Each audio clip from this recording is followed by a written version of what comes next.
berbicaranya dari saya dulu deh. Waktu saya memulai bertani hidroponik. Sekarang memang posisinya saya fokus benar-benar ke AB Mix. Kebun saya yang dulu saya buat berjualan sayur itu sekarang sudah jadi gudang. Untuk memulai di awal-awal, jelas saya tidak bisa meninggalkan pekerjaan saya yang sebelumnya. Saya programmer sebelumnya. Karena baru dapat berapa sih? 5-6 jalur itu. Betul kan? Untuk hidup sekeluarga jelas nggak mungkin cukup. Siapa di antara Bapak Ibu yang punya kebun hidroponik? Hasil dari penjualan hidroponiknya ini uangnya digabung dengan keuangan rumah tangga. Nah, itu baru bisa kita mulai sedikit ambil, tapi konteksnya adalah gaji. Kalau enggak seperti ini, Pak, ribet Pak, betul ribet. Memang ribet. Kalau enggak ribet, semua sudah kaya Bapak Ibu. Berita baiknya adalah percayalah, enggak semua orang memang ditakdirkan kaya, jujur aja dah. Video ini dipersembahkan oleh paramudita.com. Berhidroponik menjadi semakin mudah.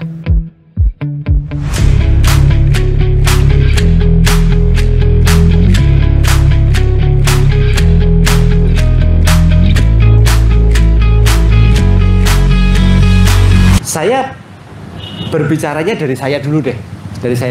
Waktu saya memulai bertani hidroponik. Sekarang posisinya saya fokus benar-benar ke AB Mix. Kebun saya yang dulu saya buat berjualan sayur itu sekarang sudah jadi gudang. Sudah saya robohkan jadi gudang, isinya bahan AB Mix semua. Jadi sudah nggak ada lahan lagi. Tapi di awal-awal saya berhidroponik itu juga nggak langsung besar, Pak. Saya juga memulainya dari kecil dulu. Karena kan bagaimanapun instalasi saya mulainya juga dari instalasi cuma 5 jalur Pak. 5 jalur guli panjang 4 meter, 6 meter waktu itu. Saya pakai guli trapesium ajaib yang dari Thailand. Zaman itu banyak. Bersihin peralon yang bulat itu susah. Yang ini bentuknya trapesium tapi bentuknya seperti peralon, nggak bisa dibuka. Iya. Wah, itu betul-betul bersihnya nangis-nangis beneran. Nah, saya mulainya dari itu. Untuk memulai di awal-awal, jelas saya tidak bisa meninggalkan pekerjaan saya yang sebelumnya. Saya programmer sebelumnya. Jelas saya nggak bisa ninggalin yang itu. Karena baru dapat berapa sih? 5-6 jalur itu. Betul kan? Untuk hidup sekeluarga jelas nggak mungkin cukup. Sampai akhirnya hasil dari sayuran itu ya saya gulungkan lagi ke kebun, ke keuangan kebun. Dan harus hati-hati ya, siapa di antara Bapak Ibu yang punya kebun hidroponik, hasil dari penjualan hidroponiknya ini uangnya digabung dengan keuangan rumah tangga? Siapa? Iya.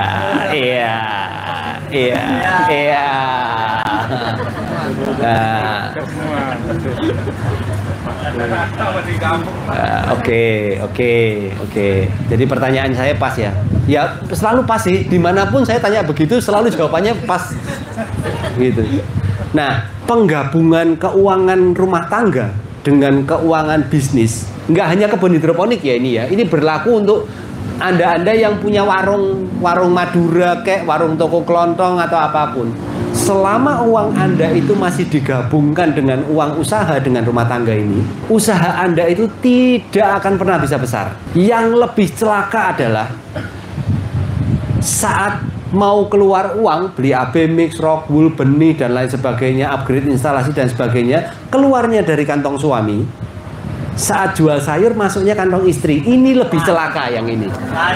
Nah, ini repot yang begini. Ya. Jadi harus benar-benar dipisah keuangannya ini. Kalau nggak dipisah, kita nggak tahu keuangan kita ini sebetulnya dapatnya berapa, itu kita nggak pernah tahu.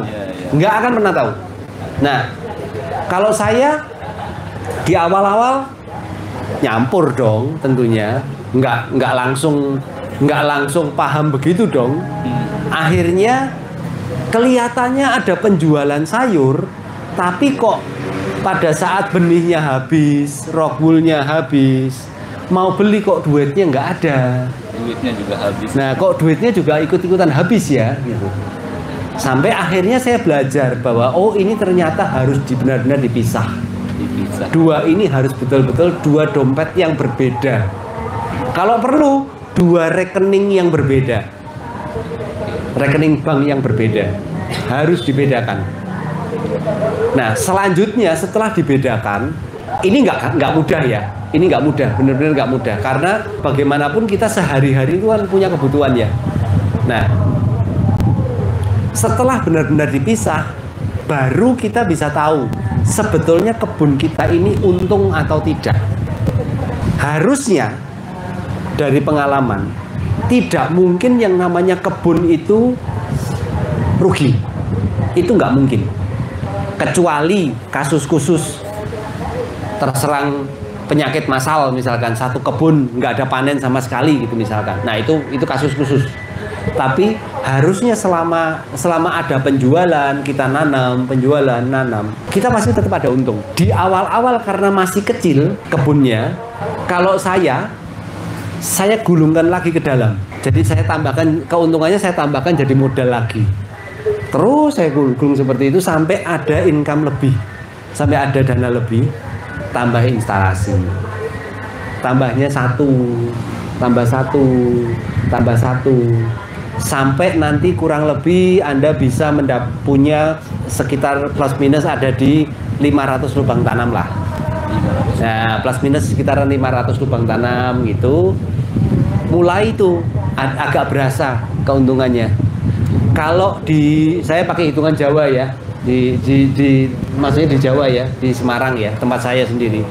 Kalau kebun-kebun luasan kurang lebih sekitar 500 meter itu kan setidaknya hasilnya sudah ya 1 juta masuk lah, 1,5 juta masih ada untung lah, tergantung pasarnya masing-masing ya, dijualnya kemana. Nah itu baru bisa kita mulai sedikit ambil, tapi konteksnya adalah gaji. Kita nggak ngomong nanti badan usaha dan lain sebagainya, ada privé dan lain sebagainya, enggak, tapi maksudnya untuk awal aja. Kita mulai bisa ambil gaji, tapi gajinya ya jangan terus gaji manajer ya, nggak cukup gitu. Tapi kan dikira-kira selama keuangannya keluar masuknya ini kita kecatat semua, kita bakal tahu keuntungannya berapa sih sebulan. Misalkan kita ambil gaji ya anggap aja 200-300 ribu dulu misalkan, sudah mulai bisa tuh. Sisanya jangan diambil semua. Keuntungan, untung 1,5 juta, ambil 1,5 juta, jangan. Kebunnya nggak bisa membesar nanti. Diambil sedikit, sisakan untuk di dalam, ya, untuk perluasan dan lain sebagainya. Nanti setelah terkumpul lagi, tambah lagi meja lagi, tambah lagi instalasi lagi, tambah lagi perluasan.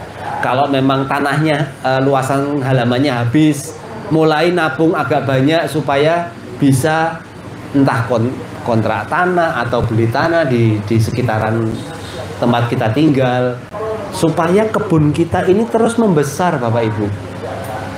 Kalau enggak seperti ini, Pak, ribet Pak, betul ribet, memang ribet.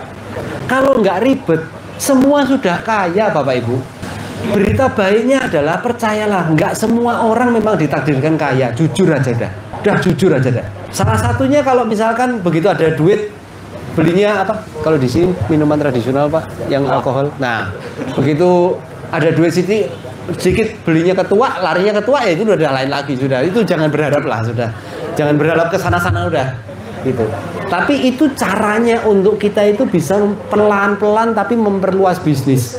Dan ini konsistensi kita, integritas kita betul-betul diuji. Tidak mudah Bapak Ibu. Sambil kita terus upgrade, banyak belajar supaya masalah-masalah yang kita alami ini kita bisa lewati. Oh, mata kodok, sekarang kena mata kodok, belajar bagaimana sih caranya mengatasi mata kodok, belajar bagaimana sih mengatasi ini, hama ini, itu, leaf miner, spider mite, thrips, dan lain-lain, jamur-jamur, busuk akar, busuk pangkal batang. Sambil terus belajar, itu keuangannya terus diatur. Boleh semakin hari semakin tambah instalasi, penjualan semakin oke, gajinya naik. Ya anggap aja kita itu gini, banyak orang meremehkan yang namanya saya itu cuma petani hidroponik. Ini salah Bapak Ibu. Petani hidroponik itu sebetulnya Anda punya sebuah perusahaan manufaktur. Karena Anda itu memproduksi dan menjual. Jadi Anda itu punya perusahaan sebetulnya. Bukan sekedar petani. Bukan cuma petani kok saya, bukan. Kalau Anda mau punya perusahaan yang memang betul-betul sehat, punya perusahaan yang benar-benar bisa berjalan, yang harus Anda lakukan apa? Ya aturlah usaha Anda itu sebagaimana mestinya Anda mengatur perusahaan. Caranya bagaimana? Keuangan semua tercatat, penjualan semua tercatat. Jangan sampai orang beli selada dikirimnya sawi. Orang kecewa. Diatur betul-betul bagaimana caranya supaya kita tidak mengecewakan karyawan, tidak mengecewakan konsumen. Di awal-awal mungkin belum pakai karyawan, kita sendiri yang kerja. Kalau kita sendiri yang kerja, betul kebun itu milik Anda, tapi hargai Bapak Ibu. Anda itu juga butuh gaji. Meskipun Anda mengerjakan sendiri, ya Anda perlu ada income, ambil gaji, nggak apa-apa. Selama kita tahu dulu ini income-nya berapa, pendapatannya berapa. Ambil gaji sedikit. Kalau saya contoh dengan di Paramudita lah. Setiap ada penjualan, itu yang dapat keuntungan siapa? Dapat keuntungan itu Paramudita, bukan saya. Saya sama istri saya itu karyawannya Paramudita. Digaji, saya itu hidup dari gaji. Sampai hari ini saya hidup dari gaji. Memang seperti itu caranya. Untuk satu-satunya cara untuk bisa besar ya memang seperti itu. Nah, sampai akhirnya terus kapasitas tertentu nanti Anda bisa, contoh misalkan 1000 lubang tanam, ya setidaknya Anda masih 2 juta, 2 juta setengah, 3 juta sudah bisa dapat lah. Betul ya? Kalau memang kita masih punya income, punya pendapatan dari pekerjaan tetap kita, biarkan tetap seperti itu. Semakin besar keuntungan, kebun Anda membesarnya semakin cepat. Ini prinsipnya, prinsip investasi namanya. Masukin ke dalam, gajinya sedikit aja. Nggak bener kalau Anda nggak ambil gaji, itu nggak bener. Tapi yang kira-kira ambil sedikit. Yang penting kebun ini cepat membesarnya. Itu cepat atau lambat kebun Anda akan membesar. Sampai nanti di titik tertentu Anda akan menemui bahwa masalah-masalahnya itu kebun Anda itu akan stuck. Mau membesar nggak bisa, jualan berat sekali, mau naikin omset itu berat sekali. Jadi omsetnya itu stabil di situ, naik dikit turun dikit, naik dikit turun, terus begitu. Ini mungkin butuh waktu cukup panjang ya, tapi saya singkat aja. Ini butuh waktu, ini memang cukup panjang, bisa bertahun-tahun juga sampai ke titik ini. Sampai suatu saat Anda mencapai titik ini, di usaha Anda itu kok rasanya buat naikin pendapatan ini kok berat sekali ya. Berarti di situ sudah saatnya kita itu upgrade ilmu. Ya apa? Ilmu apa yang dibutuhkan? Ilmu bertaninya kah? Berbisnisnya kah? Mengatur keuangannya kah? Apa nih? Ilmu apa? Nggak tahu. Kan yang tahu kondisinya masing-masing kan ya Anda sendiri yang punya kebun gitu. Sampai bahkan di saat masa-masa itu kita itu perlu yang namanya introspeksi. Dilihat usahanya, garis besarnya seperti apa, Anda yang tahu usahanya ini. Dicari gangguannya ada di mana. Yang membuat usaha kita nggak membesar itu dari mana penyebabnya.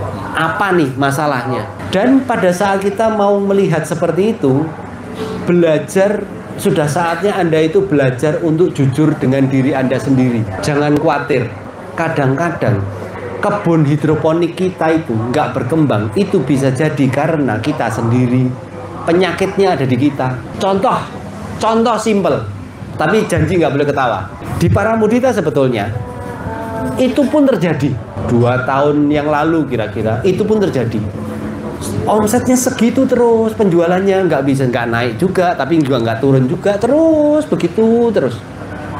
Setelah saya buka alur bisnisnya seperti apa, saya introspeksi, saya cek satu-satu karyawan si A, si B, si C dan lain sebagainya.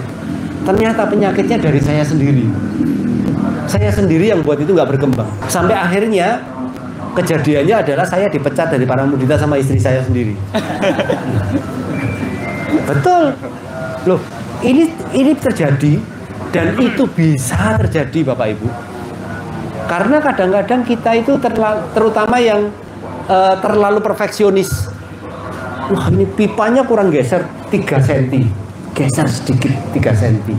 Kalau nggak 3 cm, nggak srek. Yang model-model begitu, potensi ngaconya biasanya besar. Harus jujur Bapak Ibu.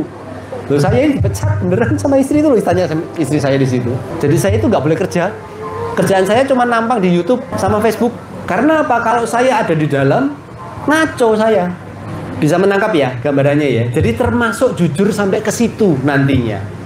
Tapi diawali dulu, nih stop sampai sini dulu. Nanti Anda bisa sampai ke sini, saya sudah datang ke sini lagi. Ya, saya sudah datang ke Lombok lagi pasti. Tapi di awal ini, perjalanan di awal ini diperhatikan. Nah, semuanya harus tercatat. Bahkan hari ini pakai AB mix berapa mili, pakai pH down berapa, penambahan air berapa liter di tandon kita, itu semuanya tercatat dengan detail. Karena dari situ nanti Anda bisa membaca sehat atau tidak kebun Anda. Keuangan, setiap pengeluaran, setiap pemasukan, semuanya tercatat. Karena dari situ Anda akan tahu seberapa sehat bisnis Anda. Kalau Anda nggak mencatat ini, yakin saya, nggak akan terbaca itu. Itu satu-satunya cara untuk bisa besar. Nah, step berikutnya nih. Bagaimana caranya switch nih? Nah, biar saya kayak motivator-motivator ya. Berpindah bekerja. Jadi pengusaha gitu. Enggak, tapi ini sebagai gambaran aja. Sampai suatu saat kebun Anda itu sudah income-nya bisa 2 kali dari gaji yang Anda dapat sehari-hari, Anda sudah saatnya mempersiapkan untuk bisa full time di kebun Anda. Setidaknya bayangan saya adalah 2 kalinya gaji Anda yang sekarang. Ini yang pertama. Kedua, setelah gaji itu income di kebun 2 kalinya gaji kita, jangan langsung pindah Bapak Ibu. Ada langkah-langkah yang harus dilakukan dulu. Langkah pertama yang paling penting adalah Anda punya dana darurat dulu. Dana darurat itu apa? Anda cek kebun Anda dalam sebulan itu harus mengeluarkan uang berapa, biaya operasionalnya berapa. Rumah tangga Anda itu membutuhkan biaya berapa 1 bulan. Ini harus tahu. Makanya belajar mencatat di awal. Ya. 2 ini tahu dulu. Nah, sebelum Anda meninggalkan pekerjaan Anda yang lama, yang harus Anda lakukan adalah Anda harus punya cukup dana setidaknya antara 6 bulan sampai 1 tahun. Contoh, kebun, gaji karyawan, bayar listrik dan lain sebagainya membutuhkan katakanlah 1 juta. Rumah tangga ini misal ya, ini permisalan aja. Rumah tangga membutuhkan kurang lebih buat makan, bayar sekolah, perlengkapan mandi, lesnya anak, jalan-jalan berwisata, bedak, skincare, sunscreen dan lain-lain untuk istri. Katakanlah membutuhkan 3 juta. Berarti Anda sebulan itu membutuhkan 4 juta kan? Setidaknya Anda punya 4 juta kali 12. Ini yang nggak boleh diotak-atik sama sekali. Masukin aja ke bank. Ya terserah, ini sudah urusan pribadi nih. Maksudnya disisihkan ini dalam bentuk apa silakan. Tapi harus yang liquid ya, yang bisa diambil sewaktu-waktu ya. Nah, setelah ini ada baru mulai dipikirkan untuk resign. Sebelum dana darurat ini ada, jangan pernah ninggalkan pekerjaan Anda yang sekarang. Kuncinya ada di situ. Bisa menangkap ya? Nggak ada hubungannya sama hidroponik ini. Tapi kalau ini nggak Anda jalanin, mau membesar setengah mati susahnya. Karena kenapa kok harus ada dana darurat ini? Kalau untuk Anda yang pernah sudah menjalani kebun hidroponik itu lebih dari 2-3 tahun, Anda pasti pernah mengalami. Yang namanya kebun hidroponik itu ada masa-masa namanya, kalau orang Jawa bilang paceklik. Masa-masa di mana kita itu nggak bisa panen. atau bahkan bisa panen berlimpah-limpah tapi nggak ada yang beli. Pernah ya ngalami? Pernah. Yang pernah menjalani kebun hidroponik 2, 3, 4, 5 tahun? Sip? Pernah ya? Nah, kenapa kok harus punya dana darurat? Karena selalu ada masa-masa seperti ini. Dan ini itu siklusnya seperti roda, kadang di atas, kadang di bawah, kadang di atas, kadang di bawah. Nanti begitu lewat siklusnya ini sudah penjualan sayur normal lagi, langkah pertama yang harus Anda lakukan apa? Kembalikan dana darurat itu dulu. Baru nanti Anda silakan berjalan normal lagi. Bisa menangkap ya ini ya?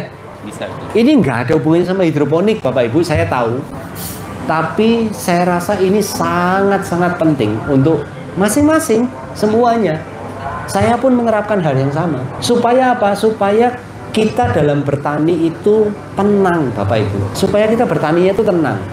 Anda boleh tes, Anda boleh tanya-tanya kebun hidroponik yang memang berkembangnya organik, bootstrapping istilahnya kalau istilah bisnisnya, dari awal kebunnya kecil, berkembang, semakin gede, semakin gede, semakin gede. Biasanya petaninya itu orangnya tenang, santai gitu. Beda cerita kalau kebun hidroponiknya yang begitu jadi tiba-tiba besar, entah dapat investasi atau dapat kredit dari bank, itu menjalankan kebunnya beda, Bapak Ibu. Sangat-sangat berbeda. Saya ketemu semua orang-orang yang begini. Sudah pernah ketemu semua saya orang-orang yang begini. Dan sangat-sangat berbeda cara menjalankan bisnisnya. Menjalankan kebun hidroponiknya. Ini efeknya besar sekali. Gitu Pak, kira-kira. Sebelum saya beralih jadi konsultan finansial Pak nanti. Jadi kita kembali ke hidroponik lagi Pak ya.